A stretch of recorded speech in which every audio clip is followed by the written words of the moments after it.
Wesh wesh les amis. Aujourd'hui on est là pour vous parler de Bolloré parce qu'il fait pas mal l'actu et parce que son emprise sur les médias elle devient de plus en plus outrageuse et que même les rédactions se rebellent. Donc Bolloré, vous pouvez le connaître parce qu'il a fait du papier Bible et que la plupart des Bibles sont éditées depuis très longtemps avec du papier de sa famille, ou parce qu'il a fait des superbes papiers à rouler géniaux qui vous permettent de rouler des cigarettes longues avec des superbes cartons. Donc voilà ce que fait Bolloré dans l'image du grand public. Mais là, ce qu'on va vous dire, c'est comment est-ce qu'il s'est enrichi via la France-Afrique et via des cadeaux de l'État dans les médias. Comment est-ce qu'il s'est enrichi, comment est-ce qu'il a monté un empire avec une intégration verticale où vraiment, dans les médias, il possède toute la chaîne de production, depuis le réseau satellite jusqu'à l'agence de pub et l'agence de sondage. Donc on va vous montrer ça. Et après, comment est-ce que toute son influence se décline, toute son influence politique se décline et à quel point est-ce qu'il utilise de chaque levier qu'il possède pour maximiser ses intérêts industriels à lui et son groupe. Donc voilà le voyage qu'on va vous proposer dans le merveilleux empire de ceux qui les aiment bien rouler. Donc Bolloré, ça commence comment? C'est un empire familial hérité et un empire familial qui se fait dans le papier Bible et le papier fin et la France-Afrique. Donc je vous la fais assez courte, mais en gros, le groupe était déjà dans l'import-export, la logistique, le transport en Afrique. Il a profité des prêts dégueulasses de la Banque mondiale et du FMI qui obligeaient les États africains à faire des privatisations. Il a profité de ça pour acheter des chemins de fer stratégiques, notamment entre le Burkina et la Côte d'Ivoire et les chemins de fer du Cameroun, qui sont décisifs pour désenclaver le Tchad et le Centrafrique, qui n'ont pas d'accès à la mer. Puis un peu plus tard, il a racheté des ports. Alors des ports dans tout le golfe de Guinée, il en a racheté vraiment partout. On va peut-être vous mettre une carte avec des points de où il a des ports, mais il a des ports partout dans l'ouest de l'Afrique. Et tout ça a abouti à un contrôle de la logistique africaine sans précédent. C'est lui qui contrôle 50 à 70% de tout ce qui transite comme marchandises dans l'Afrique de l'Ouest. Ça 50-70% en Afrique de l'Ouest et 15-30% en Afrique de l'Est. Et surtout les marchandises stratégiques, c'est-à-dire qu'il a des partenariats avec Areva pour convoyer l'uranium, il a des partenariats avec les sociétés minières et même avec le gouvernement. Quand le gouvernement français a fait évacuer les Français de la Côte d'Ivoire, c'est Bolloré qui a mis à disposition ses blindés et ses transports sécurisés. Donc il a fait beaucoup d'argent et son assise industrielle, c'est la France-Afrique, le papier et les médias. Parce que très tôt, il a voulu mettre un pied dans les médias. Ça a commencé en 97 avec une OPA sur TF1 ratée. C'est Alain Minc, il a conseillé de faire un putsch sur Bouygues. Et son putsch a raté, mais il s'est quand même fait 230 millions, si on valorise ça en euros. Donc ça, c'était en 97. Puis après, l'État a décidé de voter la TNT. Donc il y a eu des canaux ouverts. Et il a remporté l'appel d'offres de Direct 8.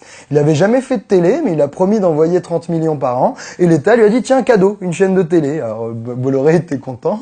Il a profité de son cadeau. Entre-temps, il a racheté vite fait Virgin 17 à Virgin qui avait envie de vendre. Il l'a racheté 80 millions. Et il a revendu tout ça à Vivendi.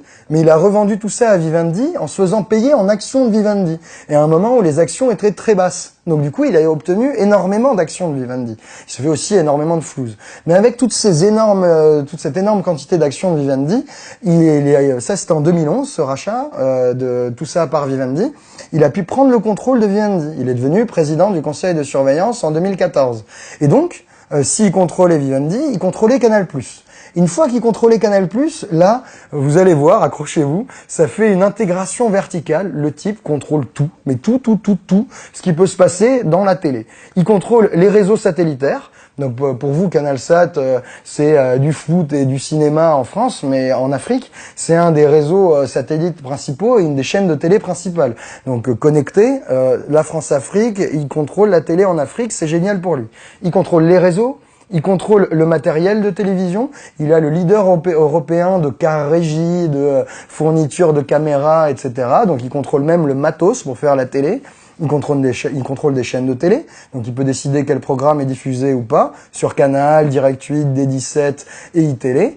En plus de ça, il contrôle des sociétés de production de films, Studio Canal, et il a 10% de Gaumont, donc il contrôle les films, et il contrôle les programmes, parce qu'il est un des actionnaires principaux de Banijay, une boîte de prod qui produit un peu toute la merde, depuis Cyril Hanouna, La Roche-Joubert, jusqu'à un peu tout ce que vous voyez à la télé. C'est vraiment un leader hégémonique.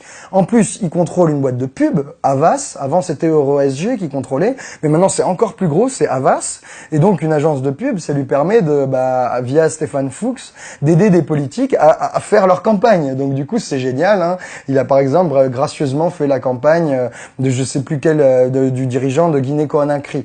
Donc du coup, il n'y a pas de problème, il se sert de sa boîte de pub pour aider des politiques qui peuvent l'arranger en retour. Et pareil, dans la même dynamique d'arranger des politiques en retour, il contrôle l'institut de sondage CSA.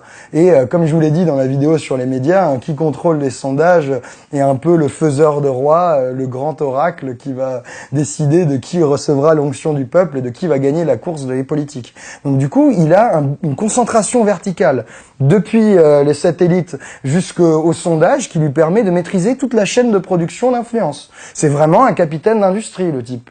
Il a tous les rouages d'une industrie qui est une industrie de l'opinion. Et cette industrie de l'opinion, il s'en sert à plein régime pour faire valoir ses intérêts en France-Afrique ou dans le papier fin. Enfin, quoique, j'imagine qu'il l'aurait légalisé si vraiment il voulait se faire de sa thune. Mais comme il est breton, contradiction.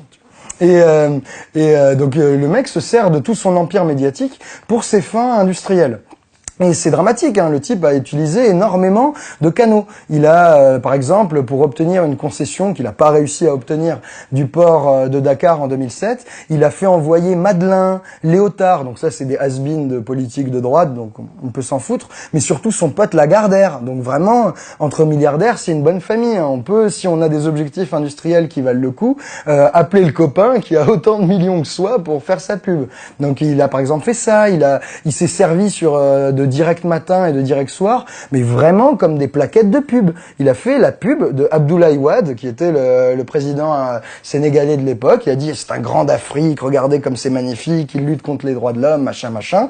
Et il y a très régulièrement des affaires qui montrent que le torchon dont vous pouvez vous servir chaque matin pour vous enlever les merdes de chiens si vous n'avez pas eu de chance, ce torchon Direct Matin qu'on vous distribue, qui sert à allumer des barbecues, en fait là-dedans, il y a de la merde. Il y a de la merde qui est de la pub pour Bolloré, pour ses intérêts industriels. Et donc, il est sans vergogne avec ses journaux, il est encore pire avec sa télé, parce que assez vite, quand il a commencé à faire ses acquisitions de ports en Afrique dans les années 2000, il a débauché un ancien barbouze à moitié service secret, à moitié porteur de valises de la Chiraki et de la Baladurie, un spécialiste de l'Afrique. Ce type s'appelle Michel Roussin, et donc ce mec était le directeur Afrique du groupe Bolloré, et dès qu'il a eu Direct 8, il a dit bon vas-y Michel, hein, tu vas me faire une émission sur Direct 8 où tu vas parler d'Afrique. Donc imaginez le type, ancien barbouze, en toute objectivité, il va pouvoir faire la pub, faire monter X dictateurs ou descendre X autres dictateurs avec avec en tête uniquement les intérêts de Bolloré,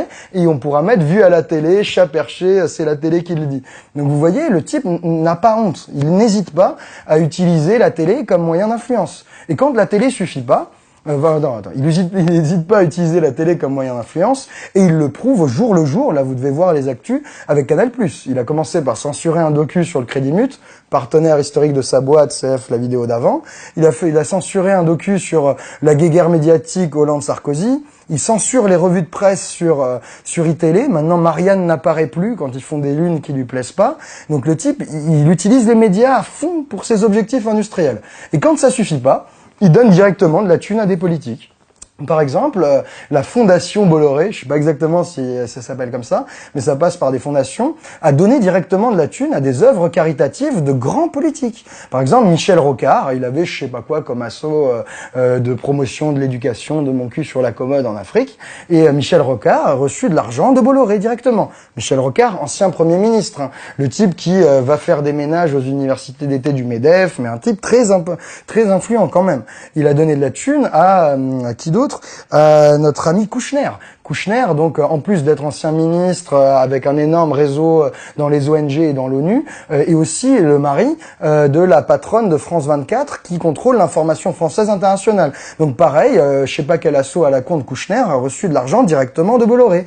Et enfin, Gabi Cohn-Bendit, le frère de Dany le Rouge, le mec, on sait pas pourquoi il a le droit d'apparaître quand il veut pour avoir l'air révolutionnaire ou écolo, alors qu'il a jamais rien fait, on sait pas qui c'est, il est jamais là. Mais son frère directement a reçu de la thune de Bolloré.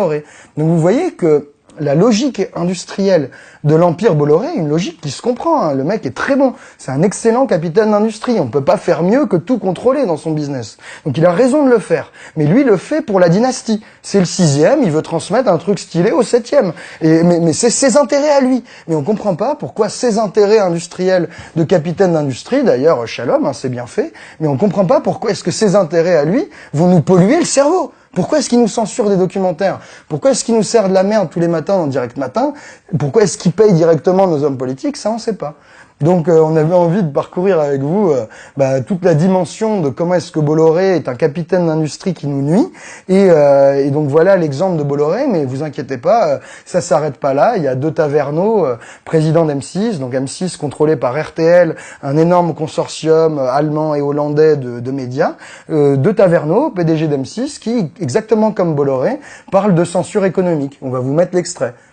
Je dois dire que j'ai pas le sentiment qu'en 27 ans, il y ait une pression politique sur l'antenne. Mais vous n'avez jamais fait de pression politique sur les rédactions, je sais pas, de Capital, par exemple, en disant faut qu'on parle de ça Non, alors ça, c'est pas une pression politique, c'est une pression économique.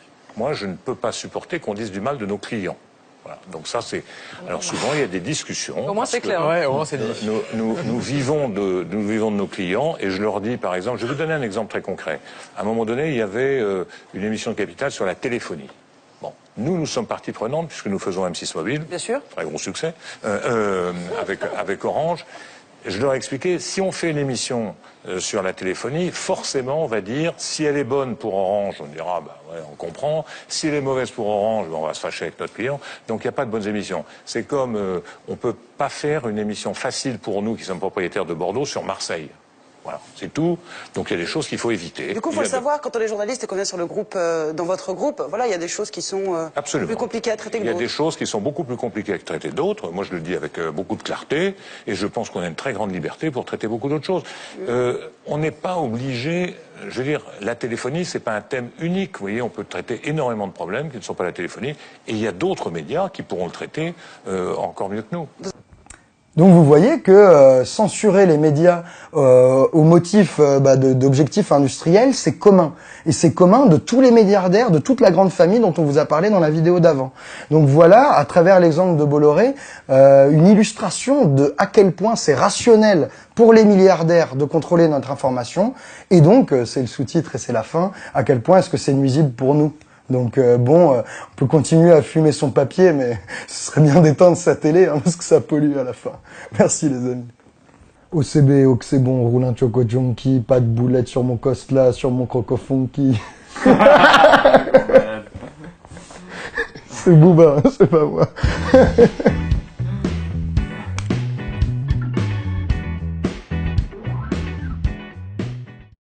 Bah wesh wesh les amis. Alors aujourd'hui c'est la rentrée, on va vous parler de la mainmise des milliardaires sur notre système médiatique et d'à quel point est-ce que ça gangrène notre vie démocratique.